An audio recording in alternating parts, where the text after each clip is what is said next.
Good morning or good day, everyone. My name is Guan Yi, and today I'm going to talk about the relationship or the view that NYU and Greenpeace view about sustainability for non-able people.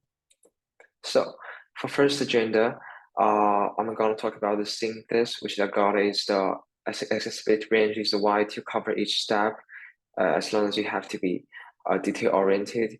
And the trends in campaigns that I found doing my case studies is the role of being detail oriented becomes more and more popular in educational institutions.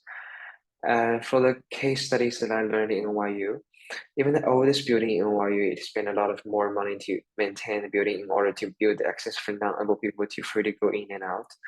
And the best practice based on recommendation that I would give to Greenpeace is NYU does not only provide physical access for non-able people, but also do a lot of work to improve the accessibility virtually, providing people with enough psychiatrical and psychological treatments online and make their website easy to read through the points. And the concluding thoughts, therefore, I got is being detail-oriented is start to change. And I also do some executive summary, which in Greenpeace case studies, I find current situation gaps. Greenpeace works to stand against events that are harmful for the environment sustainability, which is a core belief of Greenpeace.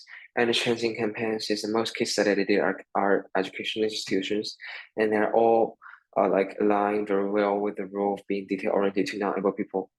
And the key learnings from select case studies or benchmark, I prefer to say that what I learned during the process is the efficiency to deal with significant words and campaigns and data and summarize them to the results.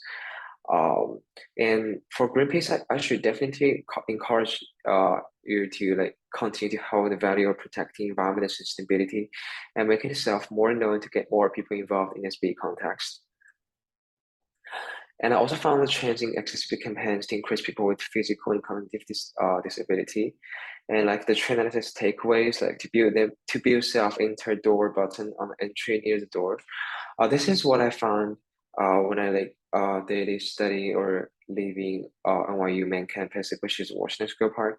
You can find the NYU Bob's library in other NYU buildings has the self-enter door, which you don't have to stand up, so you can get to the button and you can just get in. And it also happens in Cornell and Ithaca's campus and University of Pennsylvania. And this is an image that shows how this can work. But this is more like technical stuff, so I'm not gonna talk about here. And benchmarks case study, I got best practices Moses Center for non-able people. Well, the Moses Center is like NYU is like the community for NYU's non-able people, which they can get support here. The support can not only be like physical support, but also some emotional or psychological support. And outcomes and results from best practices, like Moses Center invite all non-able people to share with their problems and work with you to solve them. For example, helping you to extend exam time limits, arranging special rooms in NYU housing, and other stuff.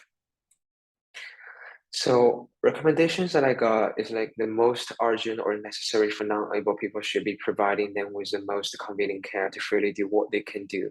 So I would recommend everyone to try their best to provide them with the most convenient ways to have access to buildings, restrooms, or some infrastructures. And the rationale based on these recommendations, it should be like within your capability. If you cannot handle your own business in an appropriate manner, it's hard for you to help them as well.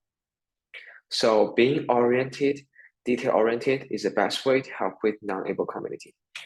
And thank you. My name is Guan Yi, and this is my profile and some information. And thank you for listening.